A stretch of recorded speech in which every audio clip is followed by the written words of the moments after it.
All right, if you just joined us, it's still Journalist Hangout. I still have BKO right here and GKB. Straight to our next conversation. Access to quality healthcare is a critical need in every society.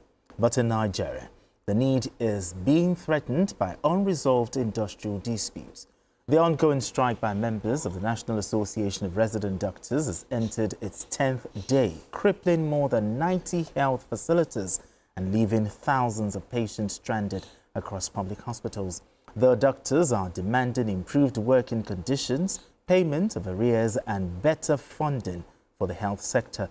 The president of the association, Mohammed Suleiman, noted that the strike will continue until all the outstanding demands are addressed. I mean, GKB, this is very worrisome.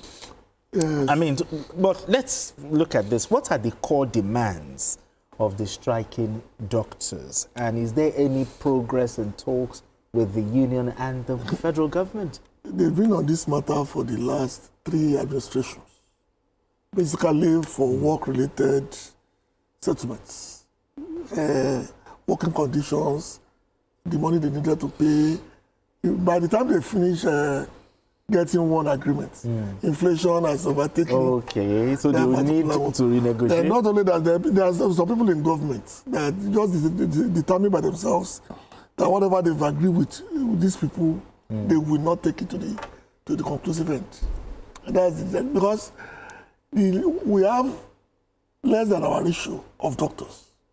Don't forget that even when Buhari came in, one of the jokes that we used to have was the fact that in Nigeria, of that, we have 1 doctor to 75 people. By now, it will be like 1 doctor to 1,000. So that's how bad our systems are. But when Obasanjo came in, he met with these same doctors and they agreed on the healthcare insurance something. Basically to make sure that there's something the doctors can fall back on. Okay. And that the patients can go. So whatever is the cost will not be the problem of the patients. Because we have paid into that insurance scheme. The NHIS. You should be able to cover it up to a particular level. Like they say in the US, maybe pre-existing conditions. Okay. But for the last 4 administrations, all agreements have been breached by successive governments. They made the same promises. What they've asked for is not really that. We all know what they want. But like I said, every time they come to an agreement, they will go back to work. The government will do like 15% or 30% whatever they agree. And then they will simply ignore the rest. And kick the can down the road. And then somebody else, another minister will come in, do all the normal noise. They will meet about 4 or 5 times. They will go on strike again. They will call them back, pay them another 20-30% of what they agreed to 15, 18 years ago. That already be overtaken by circumstances. So many things. So, it's not this kind of country that we should have that kind of problem. We should make up our mind, do we want to have an healthcare system that works for everybody? As somebody just on radio this morning, somebody just told me, look, if we force every government official and their families to do healthcare here at home, maybe things will be better. But you and I know that will not change anything. Because most of their kids are not even in Nigeria anyway. For you to now force them to do it. So you think that would actually change? No, I don't think so. But that's how desperate people are. Okay. But maybe if everybody is using the same system. They're using the public hospitals. Maybe things will get better. I mean, but BK, are there indications that this strike could escalate or be resolved soon, from what you've gathered? Well, so far, the negotiations with the federal government over the nationwide strike have not achieved anything. At least as far as evidence can go, nothing has been achieved. But you know, in a jiffy, this whole thing can end. I think that it makes sense for this government to banish the specter of strike by ASU, strike by ASUP, strike by NASU, critical sectors, strike by resident doctors, because this has been happening for some time. And 91 health care facilities are affected, are paralyzed as we speak. That's significant. About 11,500 medical doctors who make up the 56,000 registered medical practitioners in our country are on strike. And what are they asking for? They are asking for unpaid arrears. They want something done about the poor working conditions, a complaint about inadequate staffing, excessive workload that would naturally result from inadequate staffing anyway, lack of essential medical infrastructure, which if we address, a lot of this medical tourism at least will be a thing of the past and will save a precious foreign exchange. Then the doctors are saying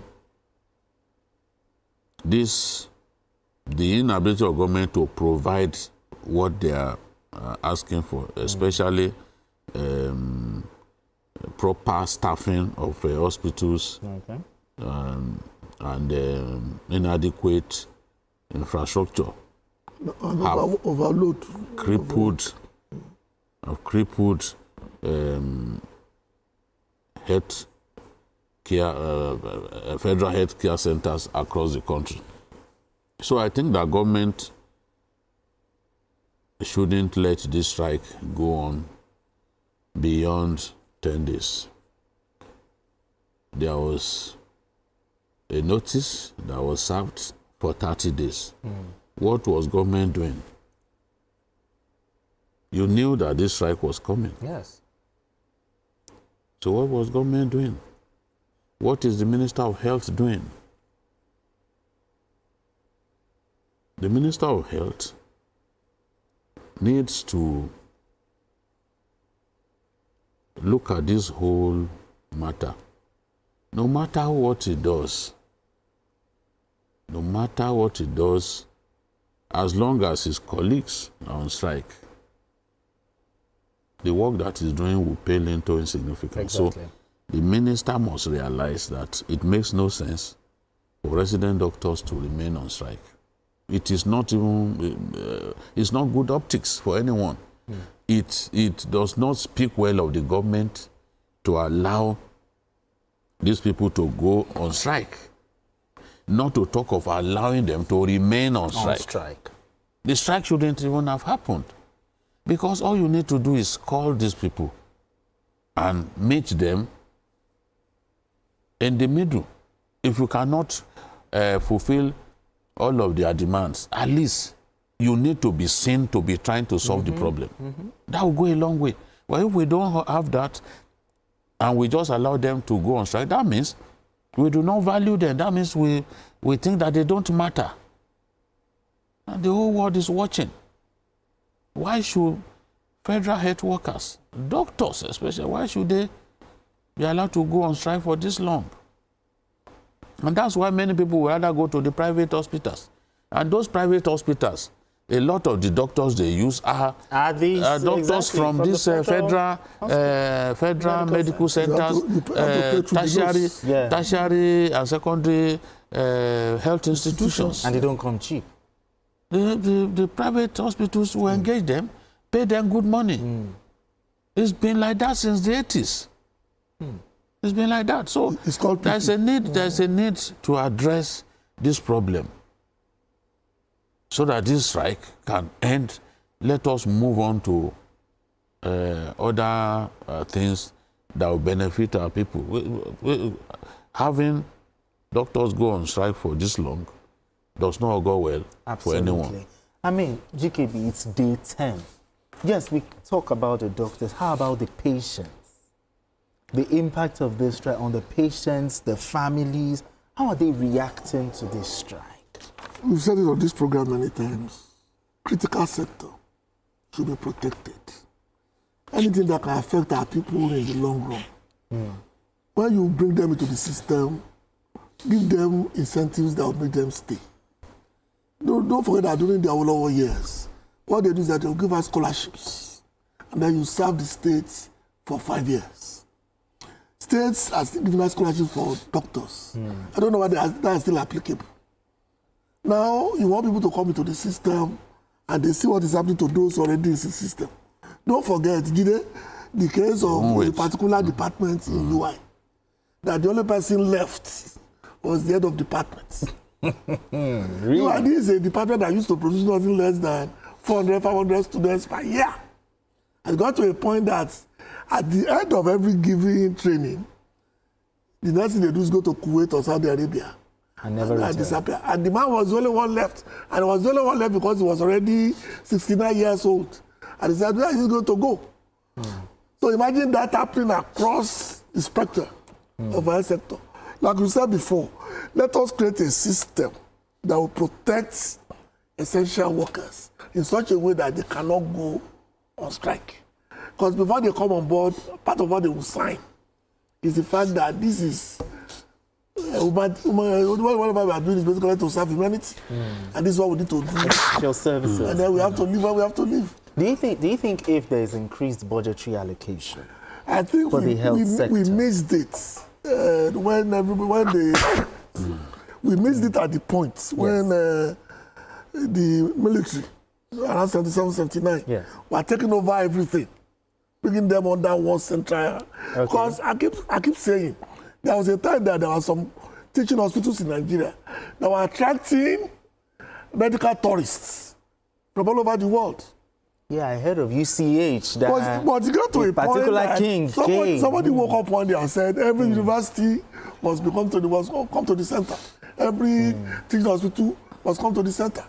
At the end of the day, the normal Nigerian penchant for incompetence crept in. If these people are doing it on their own, like they were, I'm not saying they will all be successful. But it will not be as bad as this. Because right now, you look at it and you are looking at federal hospitals alone in a federal system. Okay. It's a problem that we need to work on. All right, gentlemen, we need to go on this quick